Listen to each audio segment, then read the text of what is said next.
Hello বন্ধুরা, good evening.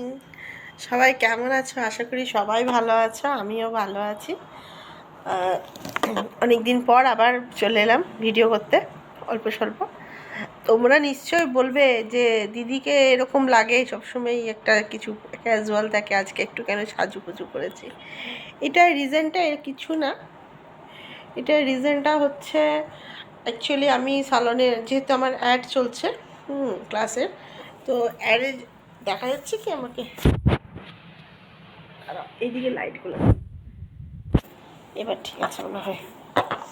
তো add চলছে যেহেতু, তো সেই জন্য আমার একটা ভাই আসবে ক্যামেরা নিয়ে, ও আমার শ্যুটগুলো করে।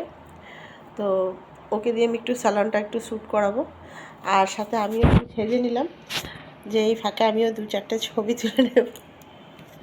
এই যে সাজা তো হয় না, কেমন লাগছে বলো আমাকে। যাই হোক, যতটা চেষ্টা করেছি। হ্যাঁ, কিছু মানে প্রোগ্রাম ছিল না, মানে প্ল্যানিং ছাড়া জিনিসটা হলো। দুপুরবেলা ঠিক করলাম আমি, তো ও ফ্রি আছে, চল তাহলে করে ফেলি। এই লাইটটা অফ করতে হবে, না না বোঝা যাচ্ছে না। এবার ঠিক আছে, রিং লাইটটা জ্বলছে তো ওই জন্য। এবার বলো।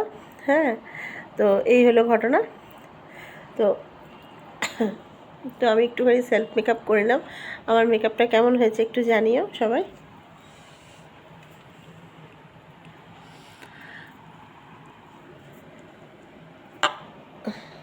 সবাই একটু জানিও কেমন হয়েছে।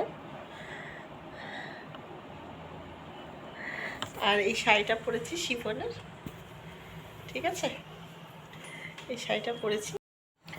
তো এই শাড়িটা আমার খুব প্রিয় শাড়ি শিফনের মধ্যে। অ্যাকচুয়ালি শিফন শাড়ি পরতেও সুবিধা, পট করে পরা হয়ে যায় যে কোনো সিনথেটিক বা শিফনের মধ্যে। তো সেই জন্য আমি এটাই চুজ করলাম। হ্যাঁ, তো এই জন্য আমি এটা পরে নিয়েছি। একদম ছবি তোলা হয় না আসলে, আজকাল তো ক্যামেরা হারিয়েই গেছে আমাদের জীবনের থেকে। তো সব তো এখন দেখো বন্ধুরা, আমি একটা জিনিস পরিনি, কানের দুল ইচ্ছা করে পরিনি আমি, না একটা খুব গর্জিয়াস হয়ে যাবে। তো সেই জন্য কানেরটা হাইড করেছে, যদি বা চুল থাকবে এদিকে এত দেখা যাবে না, দেখা নিশ্চয়ই যাচ্ছে না। হ্যাঁ, তো এই জন্য এই জিনিসটা করা। তো বলো তোমরা কোথা থেকে কি দেখছো, জগদ্ধাত্রী পুজো কীরকম কাটাচ্ছ। বিশেষ করে চন্দননগর থেকে যদি কেউ দেখে থাকো আমার ভিডিওটা, তাহলে তো চন্দননগরে জগদ্ধাত্রী পুজো খুব ধুমধাম হয়, বিশেষ করে লাইটিং। আর আমাদের এখানেও দুর্গাপুরেও অনেক জগদ্ধাত্রী পুজো হয়েছে। কালকে আমি গেছিলাম, একটু দেখে এসেছি 2-4টে, তো ভালোই হয়েছে। আর বিশেষ করে মায়ের মূর্তির যে মুখগুলো, চেহারাটা খুবই মিষ্টি হয়েছে। মারা তো সবই মিষ্টি, কিন্তু তাহলেও কালকের মূর্তিগুলি খুব সুন্দর হয়েছে, খুব ভালো লেগেছে, এই আর কি। তো চলো বন্ধুরা, সবটা তোমাদের সাথে আবার ফিরে আসবো, দেখা করবো খুব দ্রুত। চলো।